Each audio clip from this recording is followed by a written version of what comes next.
Okay, so I'm going to start with Chapter 10 here, which is Western Union intervenes. A warning from Mr. Heem.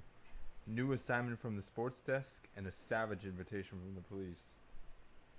Suddenly, I feel guilty again. Shark, where was it? I tossed the paper aside and began to pace, losing control. I felt my whole act slipping, and then I saw the car swooping down the ramp in the next door garage. Deliverance. I grasped my leather satchel and moved forward to meet my wheels. Mr. Duke! A voice came from over my shoulder. Mr. Duke, we've been looking for you. I almost collapsed on the curb. Every cell in my brain and body sagged. No, I thought. I must be hallucinating. There's nobody back there. Nobody calling. It's a paranoid delusion. Amphetamine psychosis. Just keep walking towards the car, always smiling. Mr. Duke, wait! Well, why not? Many fine books have been written in prison, and it's not like I'll be a total stranger up there in Carson City. The warden recognized me from the con boss. I once interviewed them. Oh, and the con boss. I once interviewed them for the New York Times, along with a lot of other cons, guards, cops, and assorted hustlers who got ugly by mail. And then the article never appeared. Why not, they asked. They wanted their stories told, and it was hard to explain in those circles. That everything they told me went in the wastebasket, or at least the dead end file because of the lead paragraphs I wrote for some article. Didn't satisfy some editor 3,000 miles away. Some nervous drone behind a gray Formica desk in the bowels of a journalistic bureaucracy that no con in Nevada will ever understand. And that the article finally died on the vine, as it were, because I refused to rewrite the lead, for reasons of my own. None of which would make much sense in the yard, but what the hell? Why worry about details? I turned to face my accuser, a small young clerk with a big smile on his face, and a yellow envelope in his hand. I've been calling your room. Then I saw you standing outside. I nodded, too tired to resist. By now, the shark was beside me, but I saw no point in even tossing my bag into it. The game was up. They had me. The clerk was still smiling. This telegram just came for you, he said, but actually it isn't for you. It's for someone named Thompson, but it says care of Raoul Duke. Does that make sense? I felt dizzy.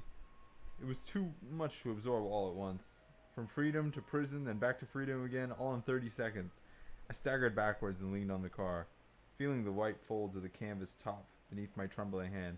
The clerk, still smiling, was poking the telegram at me. I nodded, barely able to speak. Yes, I said finally. It makes sense. I accepted the envelope and tore it open. Urgent speed letter. Hunter S. Thompson, care of Raoul Duke. Soundproof Suite, 1850. Mint Hotel, Las Vegas. Call me at once. Repeat, at once. We have a new assignment, beginning tomorrow. Also Vegas, don't leave. Stop the National Conference of District Attorneys invites you... Oh, stop. The National Conference of District Attorneys invites you to their 4-day seminar on narcotics and dangerous drugs at Dunes Hotel. Stop. Rolling Stone called. They want 50,000 words, massive payment, total expenses including all samples. Stop. We have reservations at Hotel Flamingo and White Caddy Convertible. Stop. Everything is arranged. Call immediately for details. Urgent. Repeat urgent. Stop. Dr. Gonzo.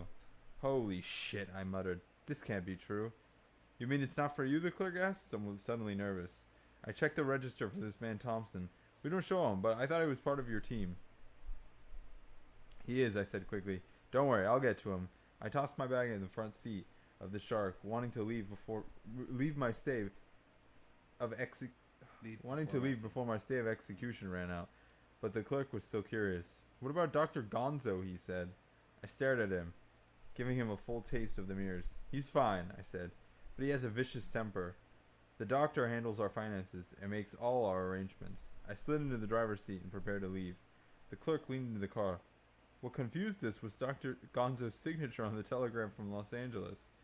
When we knew he was here in the hotel, he shrugged. And then to have the telegram addressed to some guest we couldn't account for. Well, this delay was unavoidable. You understand, I hope. I nodded, impatient to flee.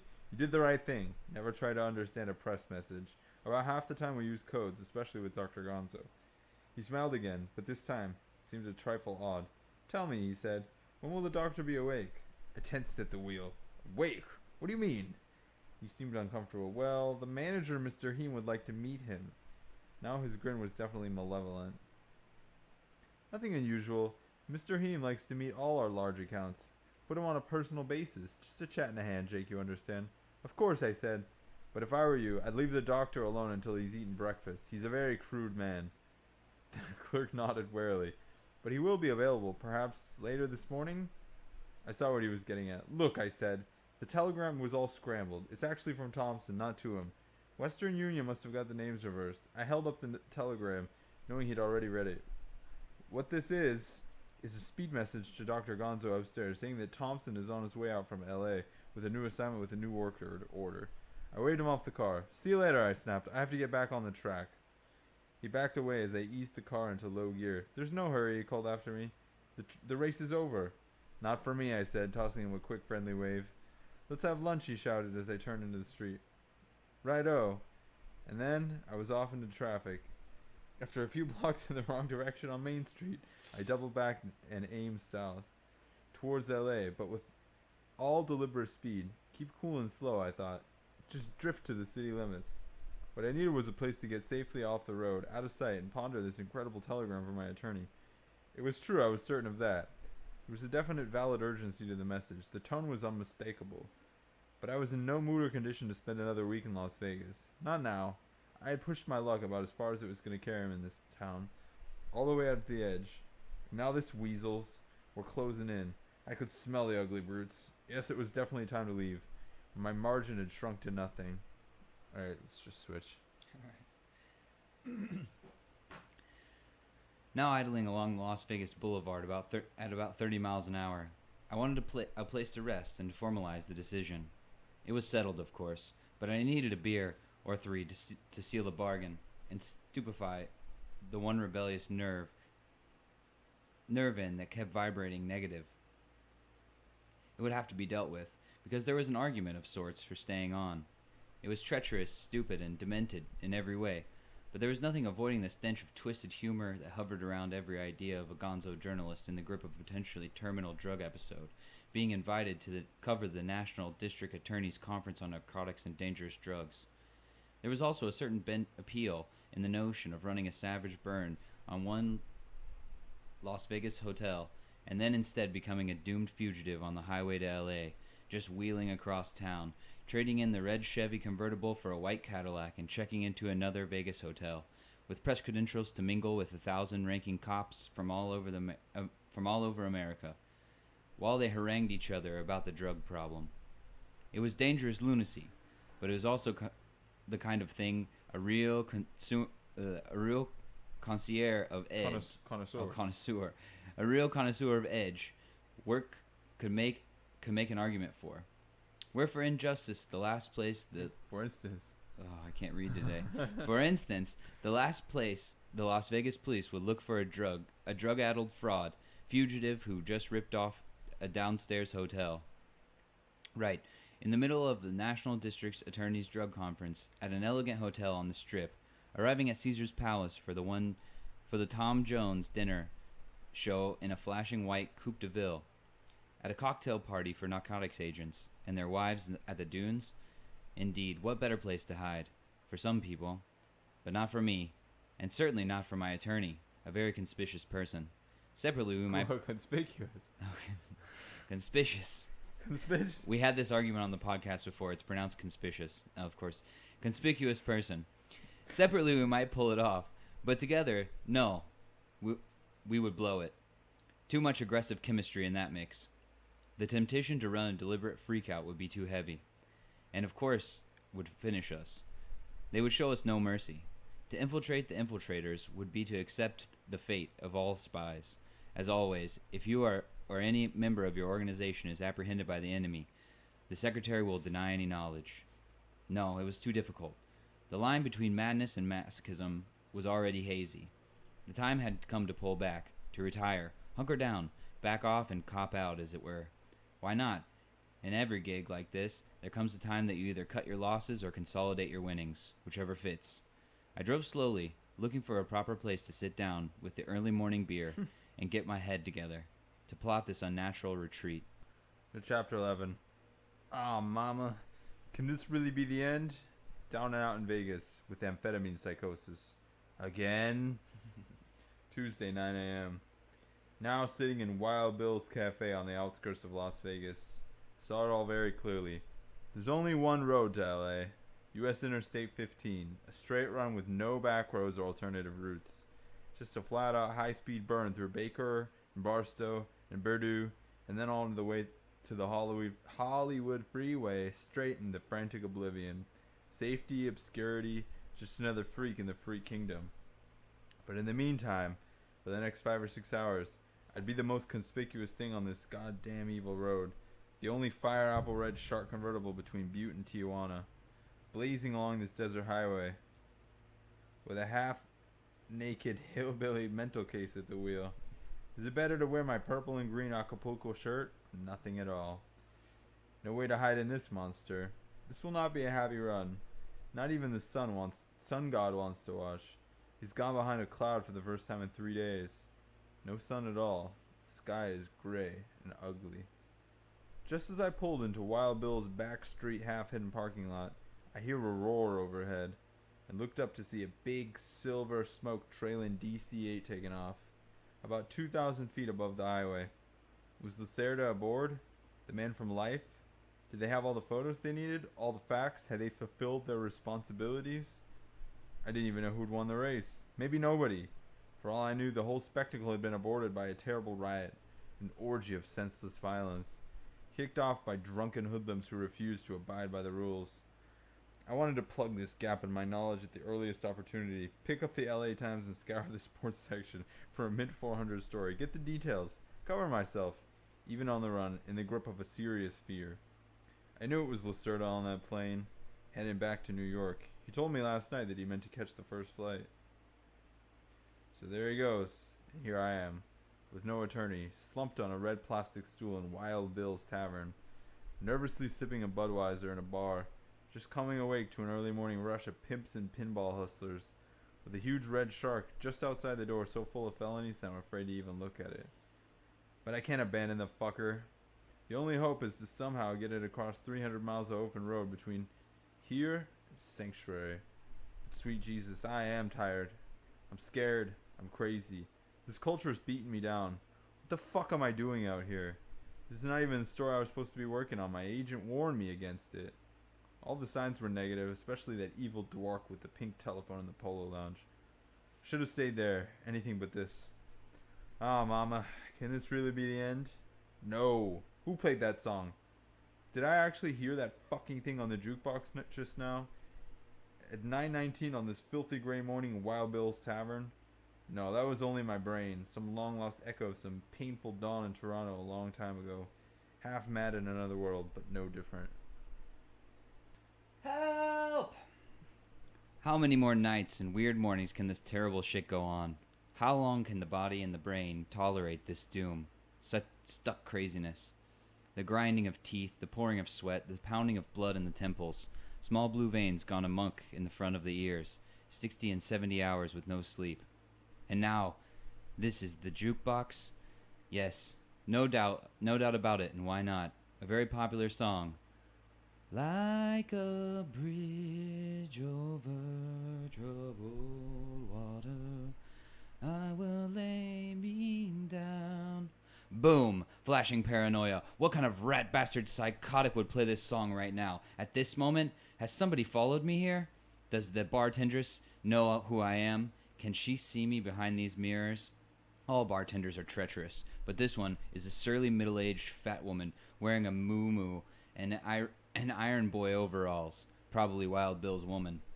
Jesus. Bad waves of paranoia, madness, fear, and loathing. Intolerable vibrations in this place. Get out. Flee.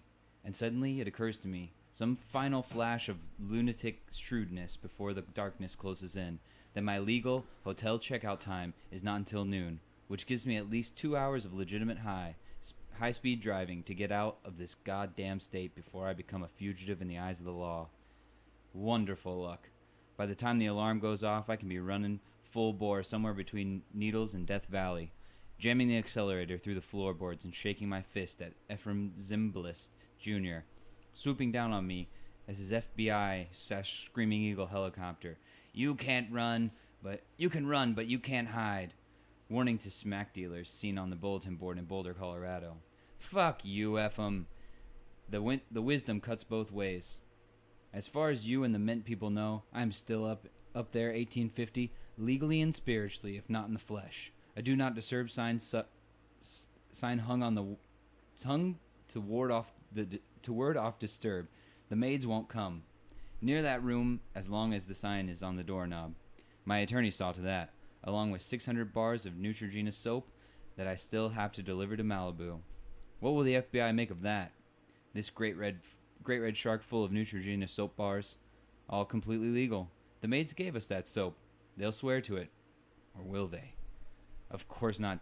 Those goddamn treacherous maids will swear that they were menaced by two heavily armed crazies who threatened them with a Vincent Black shadow unless they give up all their soap. Jesus creeping God.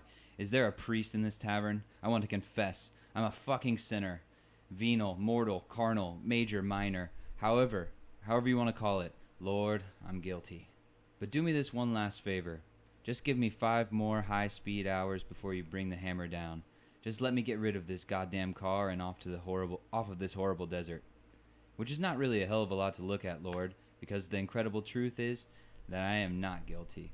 All I did was take your gibberish seriously, and look where it got me. My primitive Christian instincts have made me a criminal.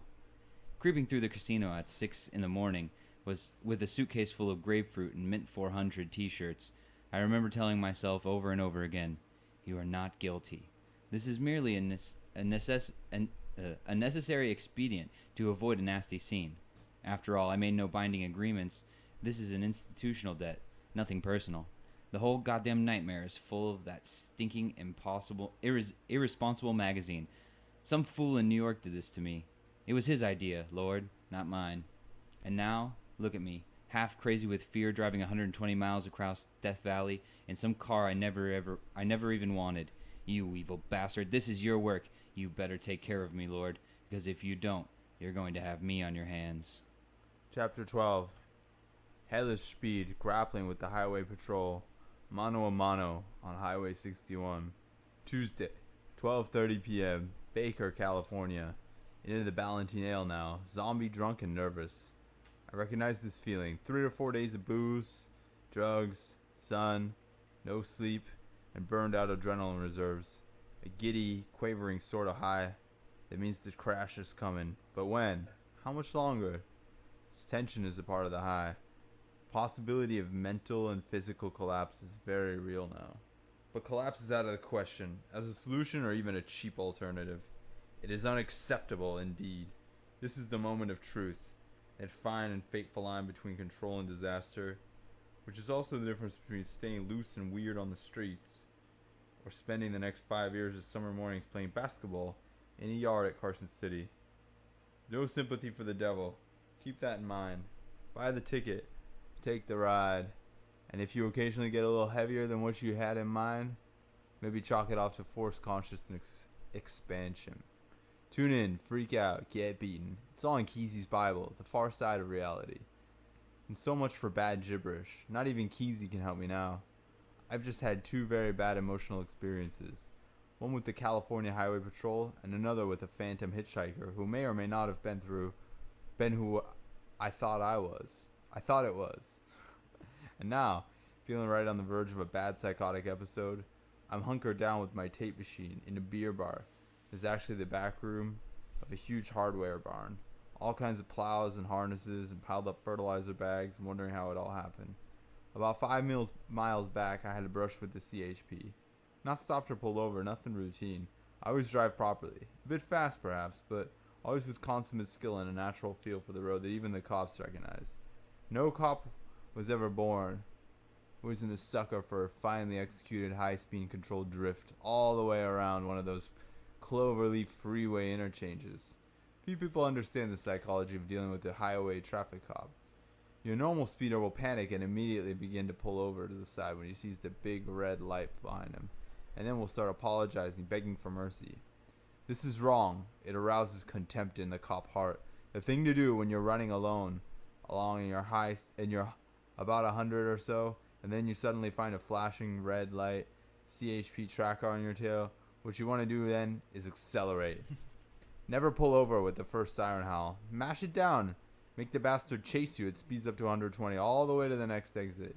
He'll follow, but he won't know what to make of your blinker signal that says you're about to turn right. This will also let him know you're looking for a proper place to pull off and talk. Keep signaling and hope for an off-ramp, maybe one of those uphill side loops with the sign saying max speed 25. And the trick at this point is to suddenly leave the freeway and take him into the chute at no less than 100 miles an hour. He will lock brakes at about the same time you lock yours, but it will take him a moment to realize he's about to make a 180-degree turn at this speed. But you'll be ready for it. Brace for the G's and the fast heel-toe work, and with any luck, you will have come to a complete stop off the road at the top of the turn. You'll be standing beside your automobile by the time he catches up.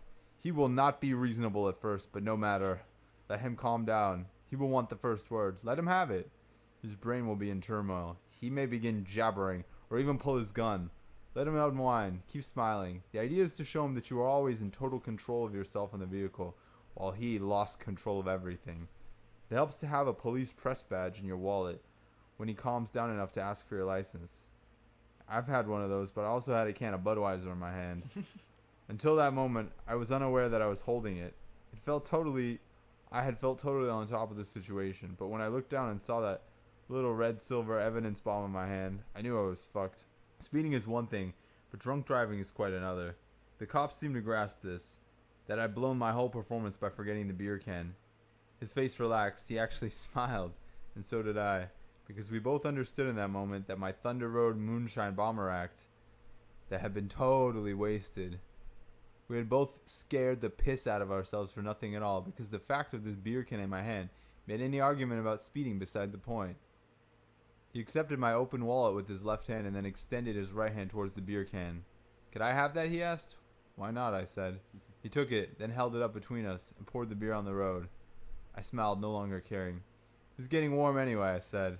Just behind me, on the back seat of the Shark, I could see about 10 cans of hot Budweiser and a dozen or so grapefruits. PD forgotten all about them. I'd is what mine says.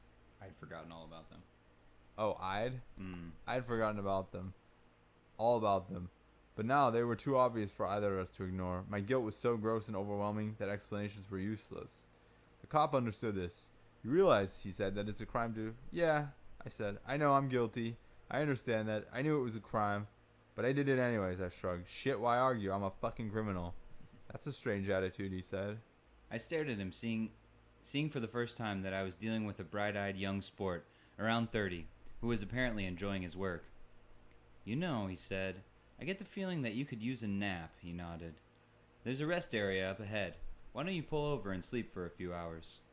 I instantly understood what he was telling me, but for some insane reason I shook my head. A nap won't help, I said. I've been awake for too long, 3 or 4 nights. I can't even remember. If I go to sleep now, I'm dead for 20 hours. Good God, I thought. What have I said? This bastard is trying to be human. He could take me straight to jail, but he's telling me to take a fucking nap? For Christ's sake, agree with him. Yes, officer, of course I'll take advantage of that rest area. And can I tell you how grateful I am for this break that you want to give me? But no.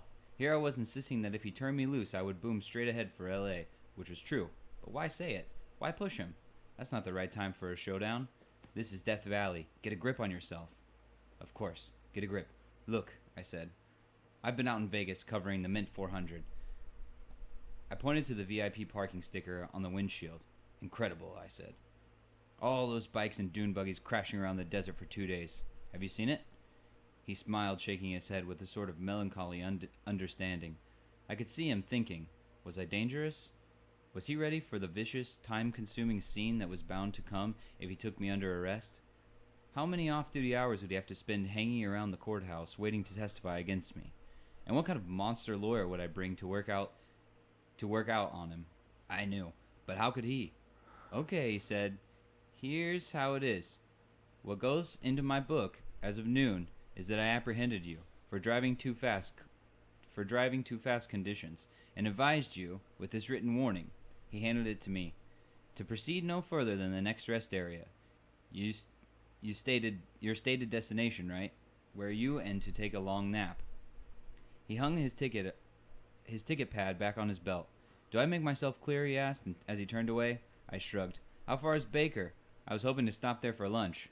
That's not my jurisdiction, he said. The city limits are 2.2 miles beyond the rest area. Can you make it that far? He grinned heavily. I'll try, I said. I've been wanting to go to Baker for a long time. I've heard a lot about it. Excellent seafood, he said. With a mind like yours, you'll probably want the land crab. Try the Majestic Diner. I shook my head and got back in the car, feeling raped. The pig had done me on all fronts, and now he was going off to chuckle about it, on the west edge of town, waiting for me to make a run for L.A. I got back on the freeway and drove past the rest area to the intersection, where I had to turn right into Baker. As I approached the turn? Yeah. It says, as I approached the turn. As I approached the turn, I saw, great Jesus, it's him, the hitchhiker, the same kid we picked up and terrified on the way out to Vegas. Our eyes met and I slowed down to make the corner. I was tempted to wave, but when I saw him drop his thumb, I thought, no, this is not a good time. God only knows what that kid said about us when he finally got back to town. Get out of sight at once. How could I be sure he recognized me? But the car was hard to miss. And why would he back away from the road? Suddenly I had two personal enemies in this godforsaken town. The CHP cop that would bust me for sure if I tried to go through to L.A., and this goddamn rotten kid hitchhiker who would have me hunted down like a beast if I stayed. Holy Jesus, Sam, there he is. The guy the kid told us about. He's back. Either way, it was horrible. And if these righteous outback predators ever got the stories together, and they would, it is inevitable in this small town that they would cash my check all around. I'd be lucky to leave the town alive. A ball of tar and feathers dragged into prison bus by angry natives.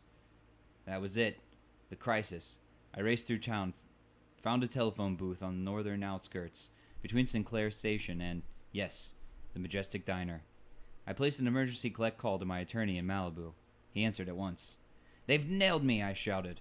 I'm trapped in some stinking desert crossroad called Baker, and I don't have much time. The fuckers are closing in. Whew, he said. You sound a little paranoid. You bastard, I screamed. First I got run down by CHP, and now the kid spotted me. I need a lawyer immediately. What are you doing in Baker? He said. Didn't you get my telegram? What? Fuck telegrams. I'm in trouble. You're supposed to be in Vegas, he said. We have a suite at the Flamingo. I was just about to leave for the airport. I slumped in the phone booth. It was too horrible. Here I am calling my attorney in a moment of terrible crisis, and the fool is deranged on drugs. A goddamn vegetable. You worthless bastard, I groaned. I'll cripple your ass for this. All this shit in the car is yours. You understand that? When I finish testifying out here, you'll be disbarred. You brainless scumbag, he shouted. I sent you a telegram. You're supposed to be covering the National District Attorney's Conference. I made all the reservations. Rented a white Cadillac convertible. The whole thing is arranged. What the hell are you doing out there in the middle of the fucking desert? Suddenly I remembered. Yes, the telegram. It was all very clear. My mind became calm. I saw the whole thing in a flash. Never mind, I said. It's all a big joke. I'm actually sitting beside the pool at the Flamingo. I'm talking from a portable phone. Some dwarf brought it down from the casino. I have total credit. Can you grasp that? I was breathing heavily, feeling crazy, sweating into the phone. Don't come anywhere near this place, I shouted. Foreigners aren't welcome here. I hung up and strolled out to the car. Well, I thought, this is how the world works. All energy flows according to the whims of the great magnet. What a fool I was to defy him. He knew all along. It was he who sacked me in Baker. I had run far enough, so he nailed me, closing off my escape routes, hassling me first with the CHP and then with his filthy phantom hitchhiker, plunging me into fear and confusion. Never cross the great magnet. I understand this now. And with my understanding came a sense of almost terminal relief. Yes, I would go back to Vegas, slip the kid, and confound the CHP by moving east again, instead of west. This would be the shrewdest move of my life. Back to Vegas and sign up for the Drugs and Narcotics Conference. Me and 1,000 pigs. Why not? Move confidently in their midst. Register at the Flamingo and have a white caddy sent over to me at once. Do it right. Remember Horatio Alger. I looked across the road and saw a huge red sign that said beer. Wonderful. I left the shark by the phone booth and reeled across the highway into the hardware barn. A Jew loomed up from behind the pile of sprockets and asked me what I wanted. Ballantine ale, I said, and a very mystic long shot, unbeknownst to Newark and San Francisco. He served it up, ice cold. I relaxed. Suddenly, everything was going right. I was finally getting the breaks. The bartender approached me with a smile. "Where you headed, young man?" "Las Vegas," I said. He said, "A great town, that Vegas. And you'll have all the luck there. You're the type." "I know," I said. "I'm a triple Scorpio." He seemed pleased. "That's a fine combination," he said. "You can't lose." I laughed. Hear that accent? I don't know, like California. because in mine it has him. It says, "Where you headed?" in like spelled where YHHEADIN apostrophe. So I just went with the one I felt, you know. "That's a fine combination," he said. "You can't lose." I laughed. "Don't worry," I said. "I'm actually a district attorney from Iganto County. Just another good American like yourself." His smile disappeared. Did he understand? I couldn't be sure, but that hardly mattered now. I was going back to Vegas. I had no choice. It's a good place to stop. All right, folks. Thanks for joining us for another round of the book club. Make sure to check out the website, click on any ads that you like, and if you're feeling fancy, donate to our Patreon. But we'll do another round of this soon. Don't forget FCP最大.